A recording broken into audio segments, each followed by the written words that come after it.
Fala galera do sexto ano, tudo bem? Tudo tranquilo? Espero que sim, espero que estejam todos bem. Eu, professor Doritos, venho aqui trazer para vocês mais uma aula de educação física muito legal. Hoje iremos falar de um tema parecido com o da última aula, que foi hóquei na grama, e iremos abordar o tema hóquei no gelo, isso mesmo. Entender as diferenças sobre eles e um pouco mais sobre a história desse esporte, que no Brasil não é tão praticado, mas fora ele é muito praticado, existem vários campeonatos. Vamos lá! Galera, para entender aí um pouquinho sobre o hóquei no gelo, vamos só deixar uma observação que com certeza vocês já perceberam, mas é muito legal de eu falar aqui. A diferença maior aí que a gente vai ver é em relação à bola, que no caso do hóquei do gelo não é uma bola, e ao campo que é utilizado. Um é grama, então as pessoas usam chuteira, tênis. O outro é gelo, então o equipamento já muda totalmente, vira um patins, um esqui, né, na verdade. Então, são as duas principais diferenças, porque isso muda muito. A bola é mais lenta do que o material usado no hóquei no gelo, a gente vai falar sobre ele. A movimentação do hóquei no gelo é muito mais rápida, porque o patins desliza e o tênis você precisa correr.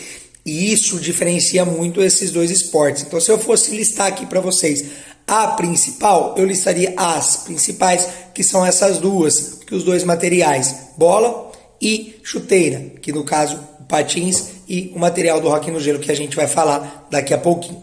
Pessoal, vamos lá, eu vou ler aqui um pouquinho, uma descrição aqui de uma escola britânica sobre o hóquei no gelo. O hóquei no gelo é um esporte de equipe muito veloz. Ele é jogado sobre uma superfície de gelo chamada pista ou rink. Os atletas calçam patins que lhes permitem deslizar habilmente. 2 times de 6 jogadores usam tacos para tentar controlar um disco pequeno de borracha e marcar o maior número de pontos, ou gols. Os times ganham 1 ponto quando conseguem mandar o disco para dentro do gol adversário. O hóquei no gelo é um esporte violento, com muito contato físico entre os jogadores.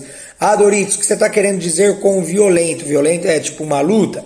Não necessariamente, mas sim, acontecem brigas em vários jogos de hóquei no gelo, coisas que a gente não está acostumado a ver no futebol, no vôlei, no basquete.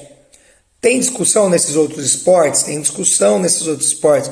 Às vezes tem um empurrão, um soco, um pontapé mais agressivo, às vezes tem.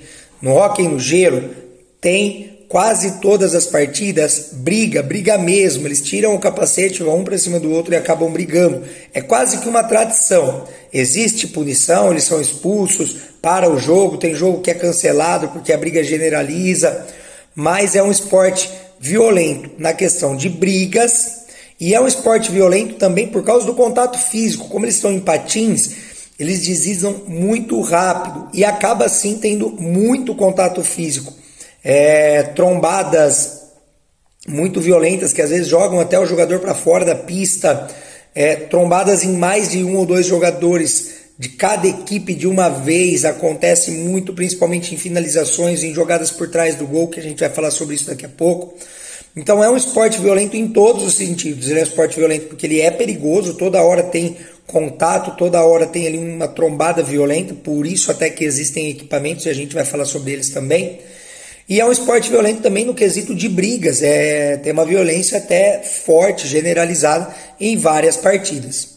Falarei um pouquinho sobre as pistas, do hóquei no gelo. A pista do hóquei no gelo é retangular, tá? Normal, igual uma quadra de futebol, uma quadra de vôlei. E ela tem os cantos arredondados, então no canto dela ela não fica tão retangular, ela é um pouco arredondada, também vamos falar sobre isso. A pista internacional mede 61 metros de comprimento por 30 de largura. No Canadá e Estados Unidos, que são os países que existe mais prática desse esporte, e o hóquei profissional é jogado em pistas menores, mais estreitas, na verdade. Por que isso? Para dar uma dinâmica maior, porque as competições são muito assistidas. Então, para não ficar um jogo tão espaçado, para ter mais contato, esses dois países optam por ter uma pista mais estreita. Então, o jogo ele fica mais disputado, não tem tanta bola longa, tá certo?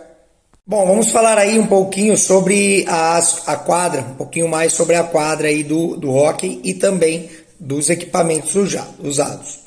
Duas linhas azuis dividem a pista em três partes. Entre essas linhas fica a linha central vermelha. Em cada extremidade da pista há uma linha vermelha do gol. O gol mede 1,20 m de altura por 1,80 m de largura.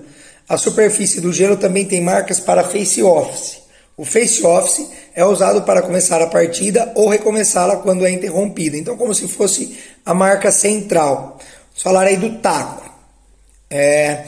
O taco do hóquei é a principal ferramenta do jogador, tá? Mas temos outras ferramentas. Ele pode ser feito de diversos materiais, como madeira ou alumínio. O taco consiste em um bastão comprido com uma superfície plana. Então a superfície dele, a parte de baixo dele, ela é reta, bem plana, para poder ter mais aderência aí ao disco. Ela é chamada de lâmina em uma das extremidades. O jogador usa a lâmina para acertar o disco, que mede 7,6 centímetros de diâmetro e 2,6 centímetros de espessura. Os jogadores usam, aí vamos falar um pouquinho dos materiais que são muito importantes.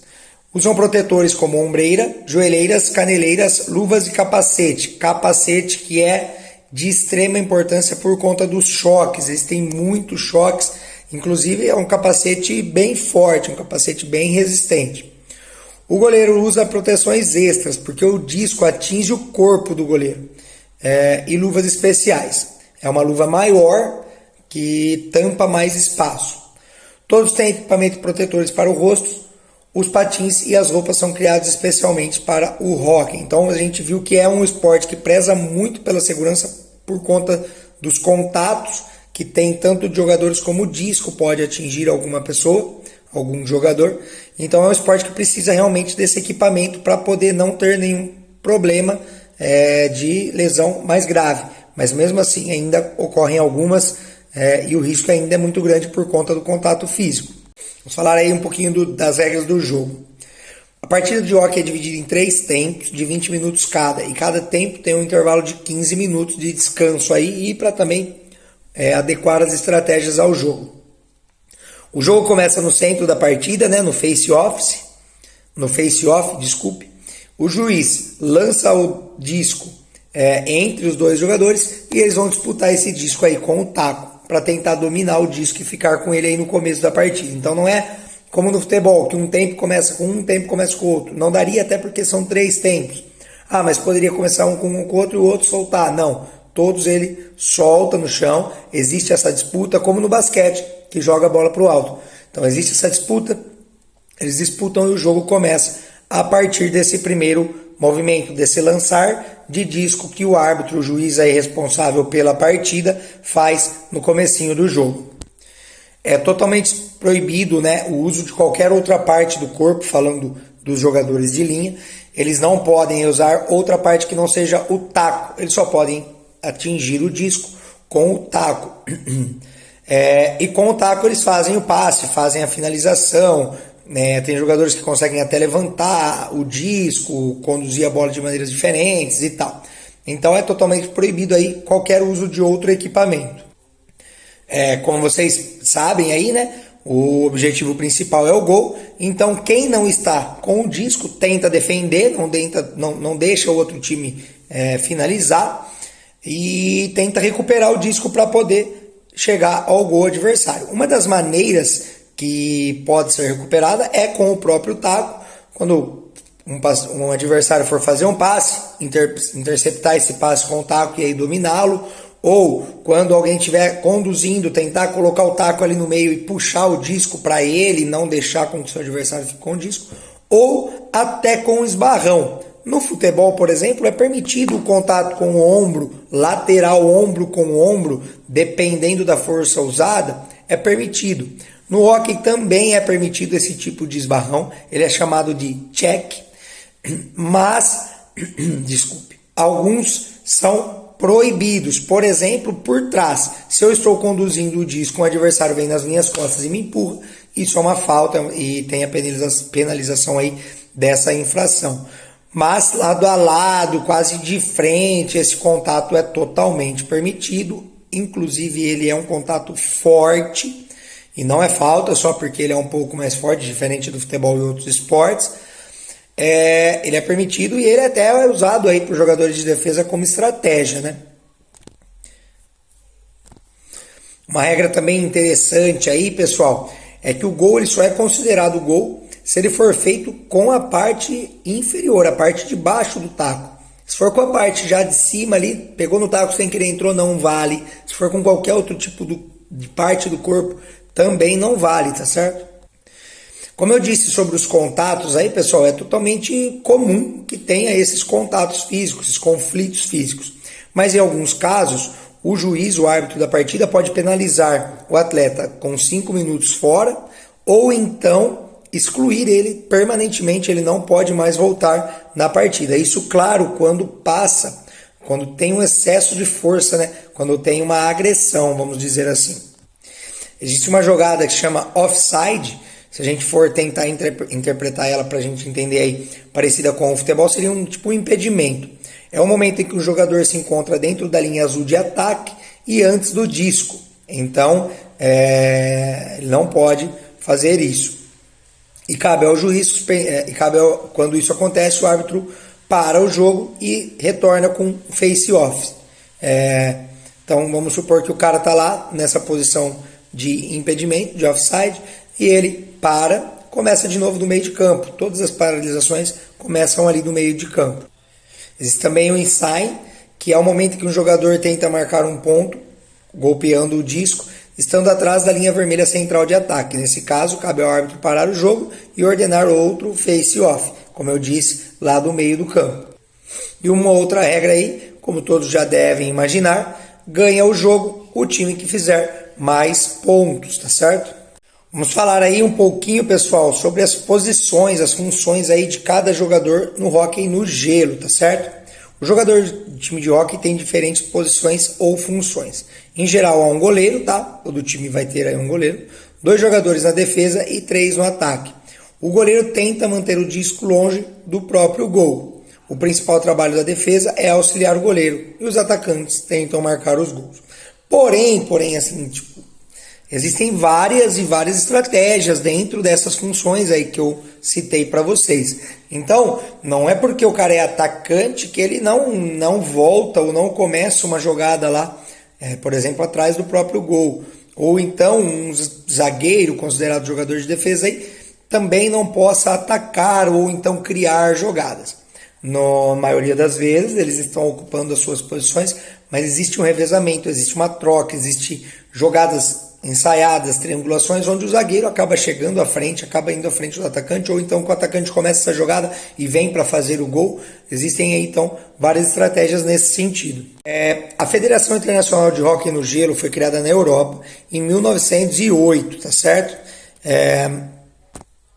E esse esporte estreou nas Olimpíadas em 1920 para homens e em 1998 para mulheres. Olha quanto tempo demorou aí para as mulheres. Um dos motivos é pelo esporte ser muito violento, então acabava não tendo tantas mulheres praticantes desse esporte.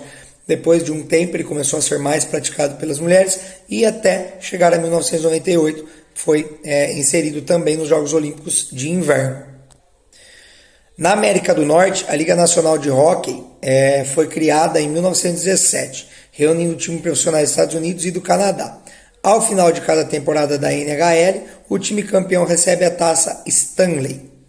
No Brasil, o esporte é regulado pela Confederação Brasileira de Desportos no Gelo, a CBDG. Então nem tem uma confederação somente de hóquei no Brasil, e sim uma de gelo que acaba defendendo aí todas várias modalidades de esporte.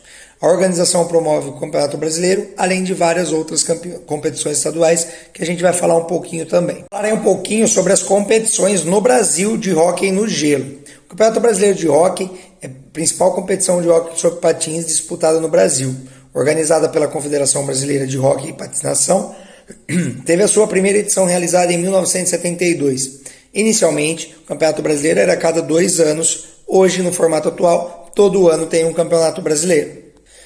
Olha que informação legal. O vencedor do Campeonato Brasileiro, o time vencedor, então, por exemplo, o Jaú Hóquei no Gelo foi campeão brasileiro, e esse time ganha o direito de representar o Brasil no Campeonato Sul-Americano de Clubes, disputando anualmente em sede determinada pela Confederação Sul-Americana de Patinagem, a CSP. Vamos falar aí das equipes aí que tenham mais títulos. Sertãozinho, a equipe do estado de São Paulo, tem 19 títulos Campeonato Brasileiro. Começou lá em 1985, foi o primeiro título de Sertãozinho, e 2012 foi o último. O Sport é um time de Pernambuco, tem 6. O primeiro foi em 93 e o último, mais recente, em 2018. O Clube Português, também de Pernambuco, tem 4, de 1980 e o último em 2000. O Internacional de Regatas, do estado de São Paulo, tem 2, em 83 e 84. A Regata Santistas tem 2, 72 e 74, e assim vai caindo, cada time aí com 1, 2 títulos. Então o Sertãozinho é a equipe que tem mais títulos, e o Sport, assim, nos últimos anos, é a que tem ganho mais títulos também. Se a gente for falar por estados, o estado de São Paulo possui 30 títulos do Campeonato Brasileiro de Hóquei no Gelo. O estado de Pernambuco, 10, e o estado do Rio de Janeiro, somente 2. Pode ver aí que a gente não tem mais nenhum outro estado campeão, porque nesses estados que eu citei, ele é mais praticado. E olha que interessante, em Pernambuco, uma terra muito quente, eu já conheço, e é realmente um lugar muito quente, muito calor, existem times de hóquei no gelo, e times, inclusive, campeões, muito campeões. Se for falar aí de um ranking agora de países no hóquei no gelo, vamos falar aí, começar pelo ranking do hóquei no gelo feminino. O Canadá está em primeiro lugar, não é de se esperar menos, tem no ranking mundial 2.950 pontos. Estados Unidos em segundo, 2.930, a diferença é 20 pontos. Eles alternam, cada ano um passa o outro, porque são os dois países aí que têm mais atividade de hóquei no gelo. A Finlândia fica em terceiro com 2.770 e em quarto a Suécia com 2.760.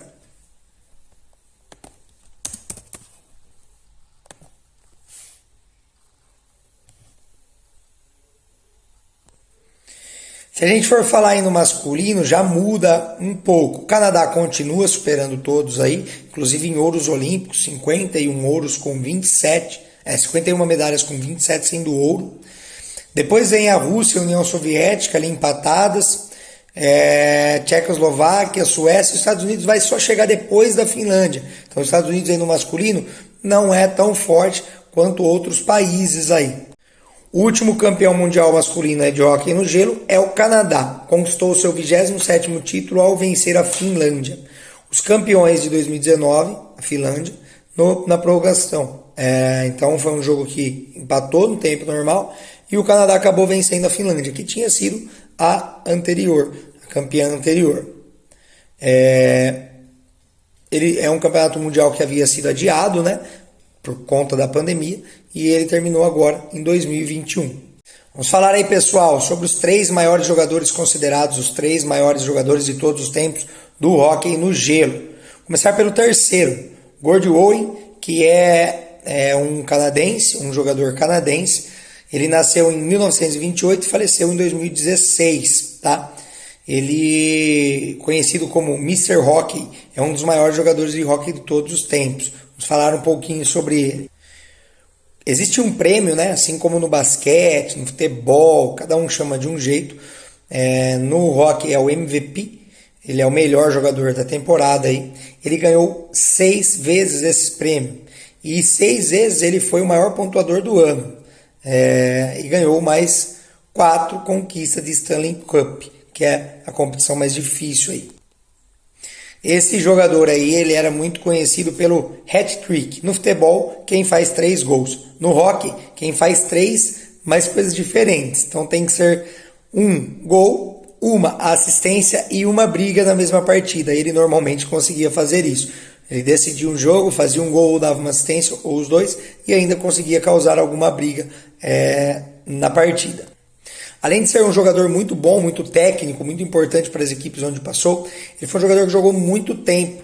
Ele jogou 32 temporadas no hockey, 26 delas na liga mais difícil, a NHL, e as demais pela recém-criada WHA. Owen pode atuar como na Liga HA, ele conseguiu atuar inclusive com seus filhos. Olha que legal, jogou tanto tempo que conseguiu atuar até com os próprios filhos. Aí agora do considerado o segundo melhor jogador do mundo, da história do hockey no gelo. Bobby Orr é um jogador de hockey gelo, ele também era canadense. Ele atuou de 1962 a 1979. Defendeu 2 times, o Boston Bruins e o Chicago Black. Ele é considerado também um dos maiores de todos os tempos. Vamos falar um pouquinho de seus números. O Bob era um jogador de defesa, mas mesmo assim ele tinha feitos de construção de jogada, produção de jogada muito grandes. Então por isso ele é considerado um dos melhores, porque além de ser um dos melhores defensores, talvez o maior de todos os tempos, ele também construía muita jogada, ele também criava muita qualidade. Ele ganhou 2 vezes o melhor pontuador da temporada e 8 vezes o melhor defensor, além de ter sido 3 vezes com o melhor MVP. E isso é uma coisa muito importante para um defensor. É muito difícil um defensor conseguir ser considerado o melhor do mundo. Já visto no futebol, por exemplo. Normalmente é o Messi, Cristiano Ronaldo, Ibrahimovic, jogadores atacantes. E no hockey no gelo também. Mas ele conseguiu quebrar uma barreira muito grande, por isso ele é considerado aí o segundo melhor jogador de todos os tempos. Para aí, galera, do primeiro aí, o considerado primeiro melhor jogador de todos os tempos do hockey no gelo, Wayne Douglas Gretzky, nasceu em janeiro de 1961, atleta canadense também, então aí os 3 dominados aí também pelo Canadá. Foi jogador profissional de hockey no gelo, e seu apelido é O Grande, e é considerado por muitos aí o melhor jogador da história. Sua primeira atuação aí, suas primeiras partidas, ele era um centroavante, considerado atacante, último atacante aí. E o número de sua camisa era 99, uma alusão ao Ronaldo Fenômeno, que também usou esse número. Esse jogador é um jogador totalmente diferente aí desde quando jogava como criança. Para vocês terem uma ideia, quando ele tinha 8, ele disputava campeonato de crianças de 10, 12 anos. E quando ele tinha 10 anos, ele fez 378 gols em 78 jogos em uma liga infantil. Isso foi um absurdo, todo mundo não entendia. Ele era realmente muito talentoso. Aos 14 anos, ele saiu da sua cidade e foi procurar times maiores, para poder jogar. E com 14 anos, ele já jogava na liga jovem, que a idade normal é 20. Então ele estava 6 anos adiantado. Ele era realmente muito prodígio. Vamos falar aí um pouquinho sobre os números, conquistas dele. Ele jogou aí então de 1978 a 1999. Ele ganhou aí 4 títulos de Stanley Cup, que é a competição mais importante. Ele é detentor de 9 títulos de MVP de temporada, sendo 7 consecutivos. Então ele ficou 7 anos considerado o melhor atleta da temporada. É o atleta que marcou mais gols aí na história dessa competição, 894. E deu 2.857 assistências. Então, assim, bateu mais de 60 recordes. E ele realmente era outro patamar aí no hockey. Ele era totalmente diferente de todos os outros. E ele é considerado, assim, então, o atleta maior de todos os tempos, que existem prêmios dentro da própria liga com o nome dele. Existem ruas e avenidas com o nome dele. Sem falar na aposentadoria dele, da camisa 99 em todos os times da NHL. Mas ele jogou em todos os times? Não, mas todos os times aposentaram, não se pode mais usar. É como se os times do Brasil aposentassem a camisa 10, que foi usada pelo Rei Pelé. Galera, então essa foi a nossa aula aí de hóquei no gelo. Espero que vocês tenham gostado desse esporte um pouco diferente. Assim que tudo voltar ao normal, a gente vai dar andamento nesses esportes na nossa quadra, com adaptações. Claro, não vamos ter uma pista de gelo, por exemplo, ou uma de grama para o hóquei na grama, mas conseguiremos adaptar isso e faremos vários jogos dessas modalidades que estamos agora falando só da teoria. Tá certo? Um beijo para vocês e até a próxima.